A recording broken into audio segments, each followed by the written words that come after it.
1800년도에 그 미국의 석유 산업의 95%를 차지하고 있었던 사람이 누구신지 아시나요? 석유 산업의 95%. 락펠러입니다. 예, 락펠러 이 거부는 스트리트 침례교회의 집사님이었습니다. 그리고 자신이 가지고 있었던 재산을 갖고 자선 사업을 굉장히 전념했을 뿐만 아니라 자선 사업을 통해서 동부와 그 남동부에 있는 침례교회 건물을 4,200개를 적어줬어요. 한 사람. 그 억만장자였던 그 락펠러가 크리스찬 그런 갑부로서 자선 사업을 하는데 그 사람만큼 치밀하고 아주 계획적인 사람이 없었다고 그렇게 얘기를 합니다. 그러면서 자기의 재산에 대한 그런 견해를 밝혔어요. 소신을 밝혔습니다. 그게 뭐냐면 나는 돈 버는 능력을 하나님으로부터 받은 재능이라고 믿고 있습니다. 이런 하나님의 선물을 받은 나로서는 돈을 벌고 다시 늘려서 얻은 돈을 양심의 지시에 따라 사람들에게 도움이 되는 곳에 쓰는 것이 의무라고 생각을 합니다. 그런데 이 락펠러에게 아주 1등 공신 같은 그런 말단 직원 하나가 있습니다. 그 사람 이름이 아치볼드라고 하는 사람입니다. 그 사람이 이 스탠다드 오일의 말단 직원이었는데 이 사람의 별명은 뭐였냐면 한 통에 4달러. 스탠다드 오일이 그 사람의 별명이었습니다. 왜냐하면 그 사람이 어디를 가거나 어떤 모텔이나 호텔에 묵거나 그 자기의 이름을 써놓고 오른편에는 한 통에 4달러 스탠다드 오일. 그러니까 주변에 있는 사원들이 이 아치볼드를 아주 굉장히 조롱을 했습니다. 한 통에 4달러 이름이 됐습니다. 그런데 어느 한 날 이 아치볼드가 출장을 가서 숙박부에 이름을 적어놓는 걸 잃어버리고 위층에 올라가서 자고 있다가 깜짝 놀랐어요. 한 통에 4달러 스탠다드 오일을 잃어버렸다는 생각에 다시 밑에 내려가서 일하는 직원한테 그 장부를 다시 달라고 자기가 적어주겠다고. 근데 옆에서 한 신사가 물끄러미 바라보고 있으면서 왜 당신은 거기다 옆에다가 그런 이름을 써놓냐. 그러니까 뭐라 그러냐면 혹시 여기 들어온 손님들 중에 기름이 떨어져서 기름을 찾게 되면은 여기 일하는 종업원이 우리 회사 기름을 권유할 확률이 훨씬 더 높지 않겠느냐. 그러면서 썼다는 거예요. 일주일이 지나서 이 스탠다드 오일의 회장인 락펠러가 아치볼드를 불렀습니다. 그리고 말했습니다. 당신이 그렇게 회사의 이름을 알리고 다니는 줄 난 전혀 몰랐었다. 그날 저녁에 만났던 노 신사가 바로 락펠러였어요.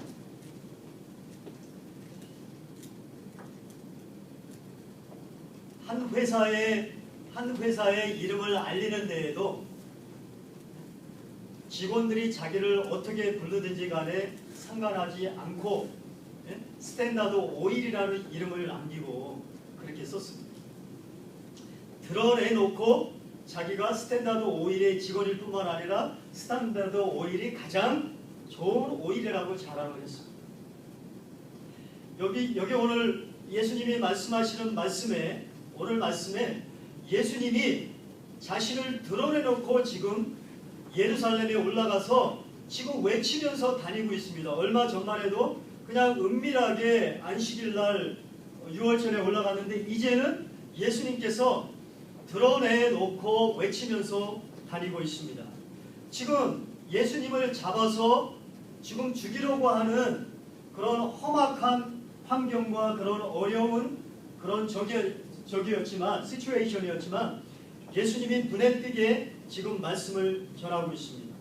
그러니까 오늘 예루살렘에 있었던 이 한 사람이 지금 두 가지 면에서 놀라고 있습니다. 어떤 면에 놀라고 있냐면 지금 저를 잡아 죽이려고 하는 그런 상황 속에서 어떻게 저가 담대하게 자기가 하나님께로부터 온 사람이라고 말하고 다닐 수 있는가. 두 번째는 뭐냐면 왜 당국이 저 사람을 잡아서 처단을 하지 않는가 그렇게 지금 질문을 하고 있는 것입니다. 한때에는 예수님이 은밀하게 말씀을 전했지만 오늘은 예루살렘에 올라가서 아주 강하게 아주 긴급하게 외치면서 말하고 있다는 것. 왜 그럼 예수님께서는 긴급하게 지금 말씀을 전하고 있느냐를 알아야 됩니다. 어떤 절대적으로 필요한 말씀이 있었기에 생사를 건 무엇인가를 지금 전하고 있습니다. 그 말씀이 바로 29절의 말씀입니다. 나는 아노니 이는 내가 그에게서 났고 그가 나를 보내셨음이라 하시니라. 아멘. 예수님이 지금 자신의 목숨을 걸고 생사를 걸고 이제는 외치면서 말하는 절박한 그런 상황이 왔는데 그 말씀의 내용이 뭐냐면 나는 하나님에게서 났고 하나님께서 나를 보내셨다고 말씀하십니다. 여러분, 주님은 자신의 신변에 어떠한 어려움과 위험이 도사리고 있다고 할지라도 어떤 공격이 있었다 할지라도 너무도 간절하게 지금 해야 할 일이 무엇인가를 알았다는 것입니다. 여러분 어떻습니까? 여러분의 인생 속에 지금 무엇을 지금 가장 먼저 해야 되는지 알고 계십니까? 그것은 자신이 하나님의 아들이시고 자신을 믿는 자들이 죄에서 사함을 얻어서 하나님의 나라에 들어갈 수 있다고 하는 이 복음을 전하는 것이야말로 누가 자기를 공격을 하든지 어떤 위험한 상황이 놓였든지 그것을 전하겠다고 하는 그런 일사각오와 그런 각오로 예수님께서 살았다는 것입니다. 그러면 여러분에게 묻습니다. 예수님께서 만약에 예수님께서 복음을 자신이 하나님께로부터 왔으며 자신을 믿는 사람에게 영원한 생명이 있다는 것을 일사각오로 전했다면 교회된 저와 여러분들의 일사각오를 가지고 전해야 될 그 내용이 바로 무엇입니까? 예수 그리스도는 하나님께로부터 났고 예수 그리스도는 하나님의 보내심을 받은 메시아라고 전하는 것이 저와 여러분의 사명이고 그 책임이라고 저와 여러분이 느껴야 되겠습니다.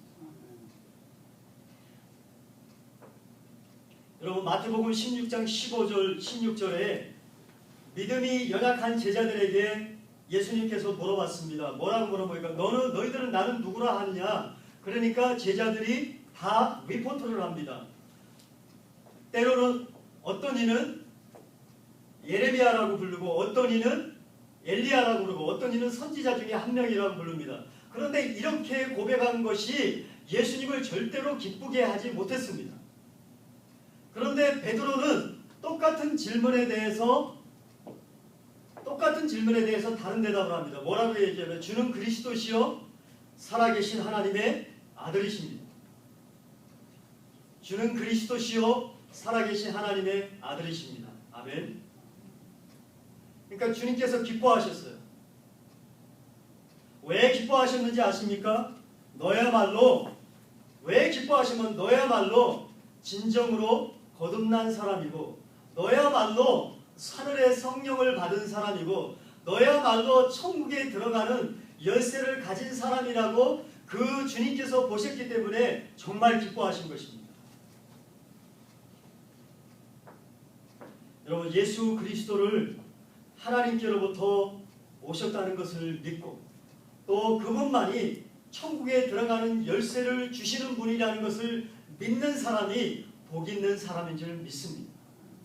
여러분 전도하다가 이렇게 얘기를 해보시죠. 오늘 혹시 여러분이 죽으면 천국에 들어갈 확신이 있습니까? 하는 대답 중에 질문 중에 대부분이 대답을 어떻게 합니까? 죽어봐야지 알지요. 그런 걸 어떻게 알 수 있습니까? 이렇게 얘기해요. 그러니까 삶이 너무너무 불확실한 거예요. 죽음에 대한 두려움이 너무나 많고 그러니까 삶이 자신이 없는 겁니다.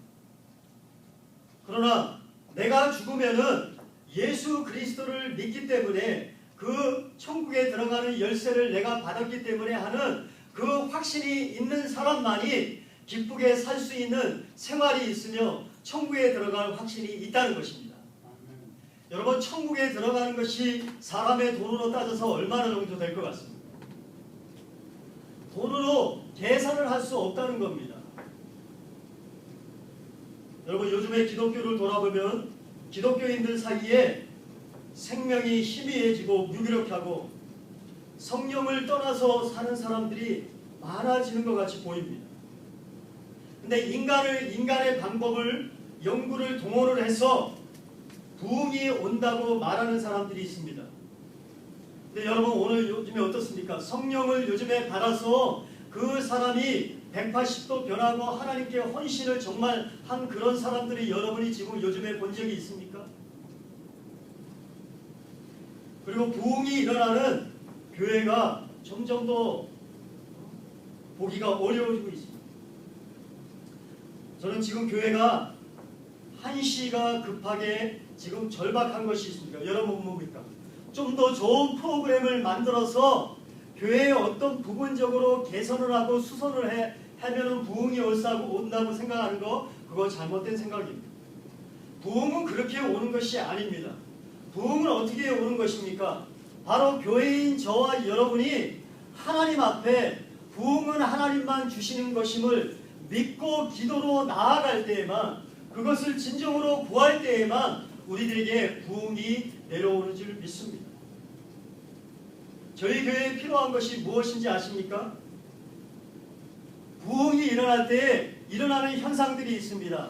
영혼이 생동감을 다시 찾게 되어 있습니다. 생명력을 갖게 됩니다. 사람이 무능하던 사람이 능력 있게 변하는 모습이 보입니다. 하나님을 전혀 모르는 사람이 하나님을 알고 하나님을 위해서 사는 모습들이 있습니다. 예전에 웨일스 부흥이 일어날 때나 미국 100년 전에 부흥이 일어날 때나 한국의 평양의 부흥이 일어날 때 공통적으로 나타났던 점이 있습니다. 그것이 뭔지 아십니까? 서로가 모이는 것이 너무너무 기뻤다는 것입니다. 기뻐서 모임을 했고요. 기뻐서 기도를 했고, 그 기도하는 도중에 그들의 삶이 생명력이 있고 생동감이 있고 활력이 일어나고 다시 하나님이 누구신가를 다시 회복하게 되고 마음이 변해서 회심해서 하나님께 돌아오는 사람들이 계속해서 늘어났다는 것입니다. 이것이 뭔지 압니까? 영적인 부흥과 영적인 그런 활력이 있을 때입니다. 근데 그 반대가 뭐겠습니까? 그 반대가 모이기에 힘을 쓰지 않습니다. 기도하는 것이 의무적으로 느껴집니다. 그렇죠? 그리고 예수님에 대해서 말을 하지 못합니다. 이 현상이 언제 나타나냐면 부흥의 불씨가 꺼졌을 때, 부흥이 일어나고 나서 이런 현상들이 일어났다는 것입니다. 저는 하나님께서 저와 여러분에게 정말 목숨을 걸고 이런 부흥을 기대하고 구하는 교회가 되기 주님의 이름으로 축원합니다. 다른 방법으로는 부흥이 될 수가 없습니다. ESA를 하나 교회에 설치한다고 해서 인도 오사카를 저 체육관에 만들어 놓는다고 해서 좋은 대학에 나온 교수들을 채용을 해서 아이들의 SAT나 이런 거를 가르친다고 해서 교회의 부흥이 오는 것이 절대 아니라 속고 있는 겁니다. 이런 거로 하면은 사람이 많이 모여들겠지, 이런 거로 하면 교회가 조금 개선이 되겠지, 절대 아니라는 겁니다. 저는 그것이 속고 있는 거라고 생각합니다. 여러분, 오늘 제가 말씀을 읽었듯이 이삭이 블레셋 지역에 들어가서 아비멜렉 왕 지역에 들어가서 살다가 갑부가 되고 너무너무 풍성하니까 아비멜렉 왕이 자기가 위축되는 것을 느끼고 자기 지역에서 그냥 떠나라고 얘기해요. 강제로 이삭의 온 가족을 이주를 시킵니다. 그러니까 뭡니까? 그 당시에는 물이 없으면 모두 다 죽는 시대입니다. 광야에서 뭘 말하고 있냐면 정말 살기 위해서 너무너무 긴급하고 절박한 것이 있는데 그것이 바로 마시는 물이고 우물이었습니다. 오늘날 크리스찬인 교회인 우리들에게 너무너무 지금 절박하고 구해야 될 건 무엇인지